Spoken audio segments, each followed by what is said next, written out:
Holy God, we do give you thanks. We gather this Advent season.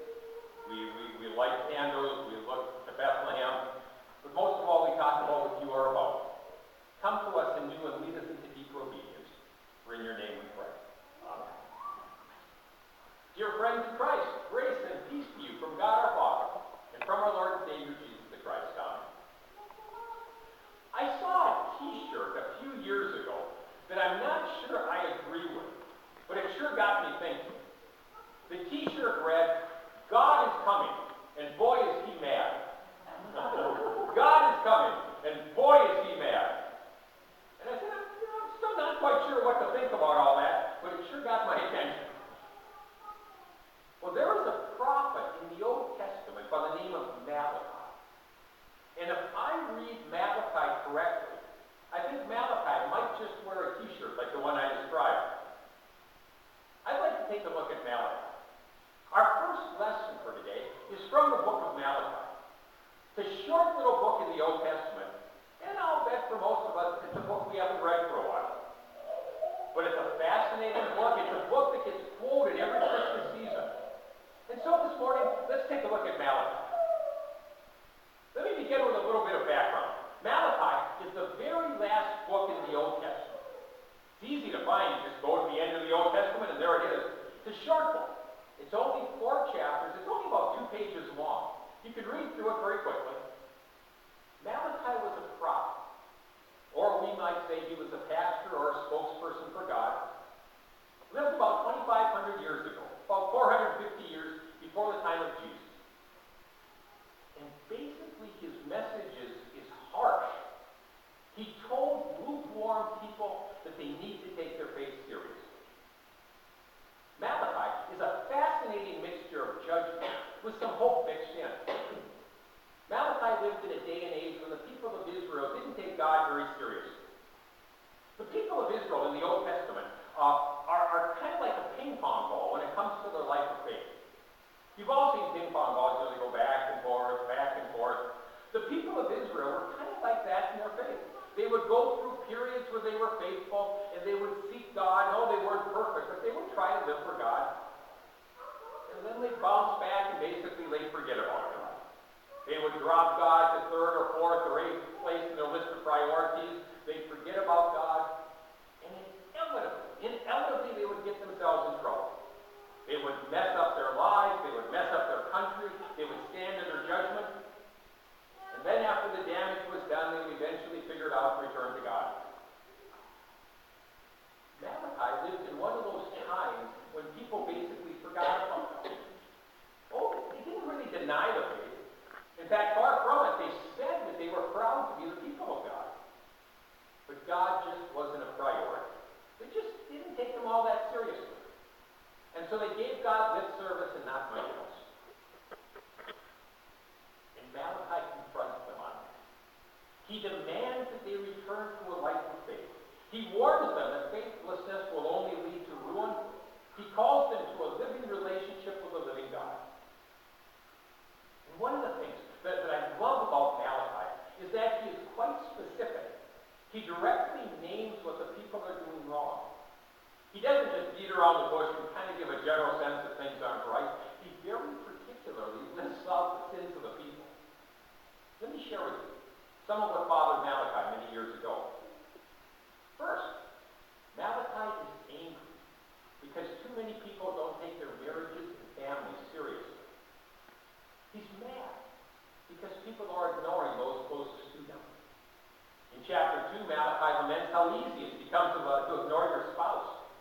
He points out that faithfulness to God means being faithful to the one you married. And in chapter 4, he adds that people are to take parents and seriously. That family is to be a place of teaching, of faith and values. Malachi is bothered by the laxness in marriage and family. And he says being God's people means caring for your spouse and your children. Second, Malachi lamblasts the priests and the religious leaders. He just lets them have it, and he is ticked. He tells the priests, you're not taking your job seriously. And he tells the religious leaders that they're more interested in their professional status and their paychecks than they are in serving God. The pastors and priests are letting faith slide, and because of that, everybody's letting faith slide.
this is a time to prepare for the coming of the Lord, a good discipline for this Advent season is to read the Bible. And I suggest you give Malachi a try. It's short, it'll take about a half hour. Now it is confusing in a few spots, but you get the gist of it. Read the book. The church has used Malachi for hundreds of years to understand the significance of Jesus and John the Baptist. Malachi will call you to a more active faith. Read what he's got to say. Second, listen to the warnings. Malachi tells people to take God seriously. He tells us to live for God in all of life. Malachi dealt with people who just weren't that serious about living their faith, and he warned them of the dangers of that. We do well to hear those warnings. And third, and this is where Malachi is fascinating for me, know that the Lord invites you back to himself. Know that the Lord invites you back to himself. Malachi speaks of the messenger who will prepare the way and of the Lord who will come, the promise of the coming of John the Baptist and Jesus. And he's convinced that even though we fail, God still seeks us. Malachi knew the failures of the people of Israel. And I don't think he'd be surprised by our failures. But he knows that God's desire is to call us back. God is faithful to us, even when we aren't faithful to him. And so God's message is, come home and return to me. In chapter 3, Malachi quotes God as saying, return to me, and I will return to you.